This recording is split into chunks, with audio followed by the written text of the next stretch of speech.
Itong pagkain ng tamad ngayon, ilalagay lang natin yung ating mga gulay sa isang lagayan na meron tayong mushroom, tofu, kamatis, onion leaves. Lalagyan lang natin yan ng chicken soup. Ayos na yan, guys.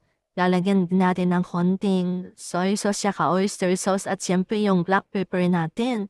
At konting water para magsabaw siya. Yan ay lahat yung mga ingredients natin na kailangan ng ating katawan. Kahit hindi na tayo kakain ng kanin, ayos na yan.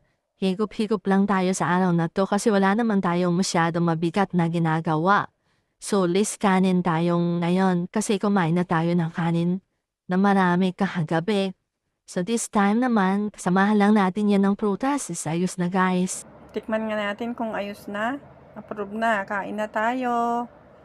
Dahil nag-iisa tayo ngayon, ito lang ang ating kakainin. Diet tayo, guys.